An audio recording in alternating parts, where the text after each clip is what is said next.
It's NFL trade deadline day plus the election. We're going to talk about what the heck happened to my face and other names that could possibly be swirling around the NHL trade or NFL trade deadline for the Denver Broncos. There's a ton to get into. Welcome in to your Denver Sports Daily for November 5th. Let's go. Taking you through your morning headlines, it's Denver Sports Daily with Rachel V. Hill. Before we get into the names that are definitely still swirling around, let's get into the moves that the Denver Broncos made yesterday. They made a trade before Tuesday's deadline, sending pass rusher Baron Browning to the Arizona Cardinals. Now, the Broncos will get a 6th-round pick in return for Browning. You watched me on Coffee Break.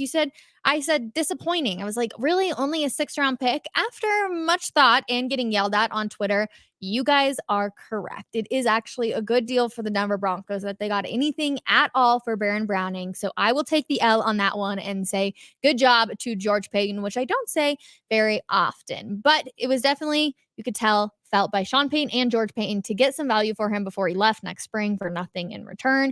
And this year, Baron Browning essentially just hasn't lived up to the hype. It's crazy that last year at this time, it felt like we were talking about how he's going to be that big name that everybody knows. It's going to be a household name. But here appeared in just 5 games, notching 0 sacks and only 7 tackles. And the emergence of Nick Bonito, Jonathan Cooper, which we will get into in just a second, and Jonah Ellis probably made Peyton pretty comfortable from moving on. 9 News and 1043 The Fans insider Mike Kliss also says that Drew Sanders could be coming back soon. He's been out since April with a torn Achilles. So there is a ton of depth there at the linebacker position. So moving on from Baron Browning, sending him off to Arizona for a 6th-round pick was definitely a nice move by George Payton. And just in case you did not know, the NFL trade deadline is at 2 p.m. Mountain Time today. The other big news that I feel like a lot of Broncos country was very, very excited about was the Broncos signed Jonathan Cooper to a 4-year contract extension. The deal is worth $60 million and has $33 million guaranteed. He signed the deal at the team hotel over the weekend. Now, a lot of people might be saying, it's actually a pretty good deal for the Denver Broncos. And there's a backstory that comes to Jonathan Cooper. So he was the 239th overall pick in the 2021 NFL draft, the 3rd member of the 2021 draft class to sign a long-term extension with the Broncos, as well as Quinn Miners and Patrick Surtain did during the summer months. So that kind of kicked off the George Payton era a little bit. Now, Cooper was that 7th-round pick, but he came with a catch. He had a solid career at Ohio State, one that was comparable to that of Browning, but Cooper fell in the draft. And you might be like, I wonder why. Well, it's because he had a heart condition that resulted in a irregular heartbeat. And anything that comes with a doctor's visit or surgeries, the NFL is very, very cautious when it comes to the NFL draft. Now, he underwent multiple procedures, including 3 in the month after the Broncos drafted him, but he was cleared to play. So you're thinking, wow, the Broncos got kind of a steal. Jonathan Cooper probably didn't even imagine getting to this point. So getting $60 million and $33 million guaranteed, he's got to be pretty pumped about, considering just a few years ago, like I said, he didn't even know if he was going to make it into the NFL. Now, the other names that a lot of people are talking about, one that's starting to pop up just a little bit more recently as of last night and today is running back Javonte Williams is definitely a name that's coming out ahead of the trade deadline. And then some other ones you guys probably have heard a ton. Greg Dulcich, of course, he's been a healthy scratch for the past few weeks. And then you've got the quarterbacks, considering that they have probably found their quarterback of the future in Bro Nix. So you got Jared Stidham.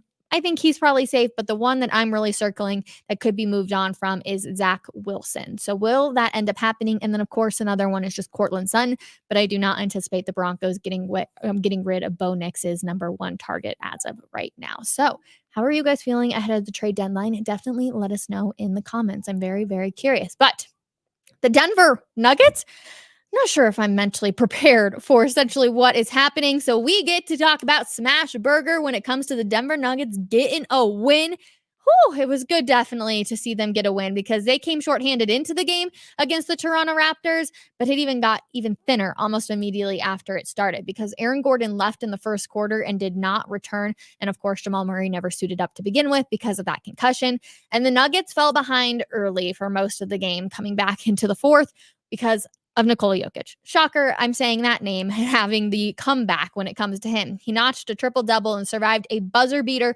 And you guys, I'm not even kidding you when I tell you this buzzer beater literally circled around the rim and bumped out of the basket. I was shocked watching the game and I literally held my breath. If you were in attendance last night, you were probably freaking out. as you watch that ball go in, because again, it spun and then it just bounced right back out. The Nuggets go on to win that one 121-119. Now, the Nuggets most certainly did not put together their cleanest game last night. The first half was marred by turnover after turnover, and the second half was brutal to watch on the defensive glass. Yet, despite that and a depleted roster, Denver found a way to win. But they're also now in desperate need of bench help, and their answer may actually be a 26-year-old currently playing in Lithuania. So, according to longtime NBA report Mark Stein, excuse me, the last two championship winning teams are the ones to watch for Lonnie Walker V's possible return to the league. Both Boston and the Nuggets have interest in the 6'4" guard with 6 years of NBA experience. Walker just chose to play for Lithuania, but he has a buyout for an NBA team that can be activated before February 18th. Interesting that we're already talking about it this early on in the season. Walker played for the Brooklyn Nets a season ago, averaging 9.7 points, 1.3 assists, and 2.2 rebounds over 58 games off of the bench. That being the key word, off of the bench. He was shooting 42% from the field and 38% from deep. The Nuggets are 3-3 with 2 tight losses that may have been avoided if Denver's bench was a little bit better. So it would be interesting to see if the Nuggets do go make a play, possibly bring him back over from Lithuania. And of course, we're just happy that they end up getting the win last night over Toronto. Because you guys, I'm not kidding. It was literally millimeters probably away from the Nuggets losing that one. Let's talk about the NHL now, because Colorado Avalanche will face the Seattle Kraken tonight. Whew, we're happy to see that one. November 5th today, Election Day, 7 p.m. Mountain Time. And we got some good news for you, because Arturi Lehkonen, I mentioned this yesterday, but Jared Bednar has said it is a full go. He is back in practice on Monday. He is off of IR, and he will make his season debut on Tuesday night against the Kraken. Now, Lehkonen had a shoulder injury this season, had surgery, and found a significant amount of damage, but he is going to be back. So this is really good news. Also good news. Nichushkin, obviously, he's been serving the last few days of a 6-month suspension. He was officially cleared to practice with Colorado on Monday. Now, reporters did spot him on the ice, and Bednar said Nichushkin should make his season debut on November 15th against the Capitals. He remains in Phase 3 of the NHL and NHLPA Player Assistance Program, but is apparently progressing very, very well. Now, the bad news that I have for everybody is, meanwhile, on Gabriel Landeskog, there isn't much to share, and that's not quite frankly where anybody thought we'd be here in early November, but it sounds like he's been off the ice, and that's where it comes into really a negative play, but he is in the gym. So he continues to recover from that cartilage transplant surgery that he had in his right knee. A lot of people are talking about how this is such a brutal injury to come back from, and it is a long, long process. Now, we've seen Gabriel Landeskog out on the ice, but now that he's been off of it for a while and back in the gym, you wonder if there was any sort of setback, because we knew essentially for him to get back this season, everything was going to have to go perfectly as planned. We, of course, will keep you up to date on anything with Gabriel Landeskog at denversports.com. So definitely make sure you tune in there. But 2 other good news, like I said, with Arturi Lehkonen and Nichushkin coming back into the lineup very, very soon. Now, it is bowl prediction season for college, and people have some different ideas on CU and where they're going to land up. Of course, people are still hoping they'll make it into the college football playoff. But when asked to a bunch of different, sports guys from ESPN, USA Today, Action Network, 24/7 Sports, most people have them, in fact, going to the Holiday Bowl in San Diego. Now, who they're playing, that all differs. But essentially, they have Coach Prime and everybody up in Boulder hopping on a plane to California, to the beautiful San Diego. And then Action Network actually has them in the Alamo Bowl in San Antonio. So it'll be interesting to see what ends up happening. The Buffs control their fate, essentially, it feels like. So if they can continue to shine, they will possibly go into the college football playoff, which would be pretty dang crazy, everybody. Let's talk college basketball, because that started yesterday as well. It is just the perfect time of the year where everything seems to be rolling. And CU, they kicked off the 2024-2025 season with a 76-56 victory over Eastern Washington. And you may look at that score and say, all right, well, they did pretty good. Well, actually, it took the Buffs a long time to find their rhythm, and the win did not come very easy. Head coach Tad Boyle's team faced significant struggles in the first half. having turnovers and poor shooting, which actually allowed the Eagles to build a 27-10 lead. Now the Buffs managed to close the gap and still trailed 31-25 at the half, but Boyle has now led Colorado to a 13-2 record in season openers and a flawless 15-0 in home openers during his tenure. He did point out that he thinks maybe the altitude actually got to Eastern Washington, and that's how they were able to come back in the second half. But he said it was very uncharacteristic, and they will definitely look to improve that as they have more games, obviously. Now for CSU, the guys up there in Fort Collins, their basketball team jumped out on North Dakota with an early 9-0 run to build a big lead, and essentially they just never looked back Monday night at Moby Arena. The Rams won 82-56 in a game that was never in doubt, as CSU had a 34-point lead at one point in the second half. It was a dominant first 40 minutes for CSU as well. They are definitely having a changing of the guards right now. Who will be the guy that really steps up for them, as Isaiah Stevens has now graduated and is no longer with the program? So it'll be very interesting to see what happens with both of those teams as we go throughout the entire season, especially the early season. Let us know if you would like daily updates on all of these teams here on your Denver Sports Daily. We want to give you guys all of the best coverage for all of your favorite Colorado teams, but having what you guys want to talk about be a main priority really, really helps me decide what to put in each show. So please let us know in the comments if you would like to see more college hoops here on your DSD.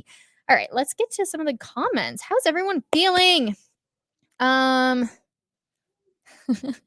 Good job, Rachel. Reflection equals correction very often. Bet James is still complaining, Ella.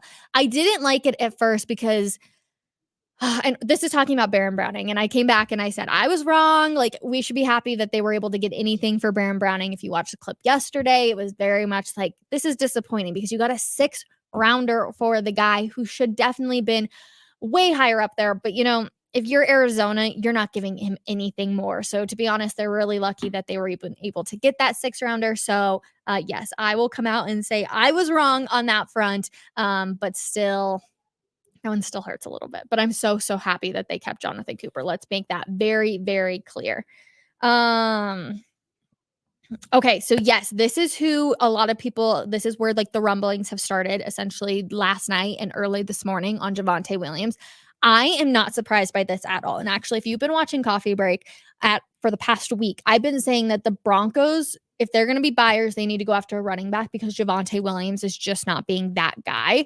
And I think this can also flip into this situation where another team may possibly be looking for a running back. A fresh start would be really good for Javonte Williams possibly. So we could see him being moved out. But I feel like it's just not working out here with Javonte, and that kills me to say. I've said it many, many times. I am so happy for Javonte Williams that he was able to come back, but I'm also so sad that it didn't come out the way we all were expecting it to. So I feel like I'm very, very conflicted. But yeah, Javonte Williams is one of the big names right now that is definitely starting to swirl a little bit. It'll be interesting to see if they're able to move him or if they keep him. Dylan McLaughlin has definitely made that next step. I don't think he's RB1 quite yet, but he's definitely trending in the right direction. That's at least what I noticed in the game on Sunday against the Ravens. Congrats, Coop. Oh, Jonathan Cooper. Clutch. I'm so happy that they were able to do that. I'm so happy that he's been able to play at such an outstanding level too after all of the heart stuff he went to. I think that the Broncos actually got one hell of a deal from Jonathan Cooper as well. Seems like a very team-friendly deal, but of course they're down money because of the Russell Wilson stuff. But overall, really happy about this move. Okay. Rachel, with Lekanen coming back and Val coming back within the next 10 days or so, what do we think the top 6 looks like? Lecky on the top line with Nate and Val, or is Druin expected back soon? So maybe Nate, Miko, and Druin on the top line and Val on the second line with Casey. Great question, actually. Oh, sorry. Yeah, thank you to producer Trey for putting up the second part of that. Here's the thing. They are just dealing with so many injuries, but if I had to guess, they need the firepower for sure. So I think that Val will probably go on the second line with Casey Middlestat. Casey's obviously been relatively solid, I feel like, to begin this season, but keeping that can definitely help. I mean, you already have Nathan McKinnon up there on that first line and Miko. So I feel like if you can keep those two together and they can start to build more and more chemistry throughout the season, that can be really beneficial. You add Val to the second line, I think that can be really helpful as well. So that would be my top guess. But I am so stoked to have Arturi Lekanen back in there. And then I will actually be at the game next Friday when Val Nichushkin does in fact return. So It'll be a really good game as well. I'm still hopeful. Denver trades for Adam Thielen. They were interested in him in free agency when he signed with Carolina. I don't think the Broncos are going to be buyers at all. I think that we learned that from Sean Payton yesterday, coming out and saying Superman's not walking in that door, whatever he said exactly. I think that's essentially, they know how far away they are from possibly, becoming a contender for the Super Bowl. So I don't think you're going to see the Broncos be buyers. I think you're going to see them be sellers for sure. But that is going to do it, you guys. Coffee break, 12 p.m. James Palmer will be on with me every single week. It feels like he's on. There's breaking news. So come hang out with us. Be the first to see the initial reaction to any news that breaks. Trade deadline, 2 p.m. Mountain Time. Plenty to get into as well. What other names will start swirling? It's that time of the year. Also, happy election day to everybody. I hope you did go out and vote. You still have time if you have not already. Go out there, get your nice little sticker, go stand in line as well. But that is going to do it. I hope you guys have a wonderful Tuesday, and we'll see you at 12 p.m. with James Palmer. Bye, everybody.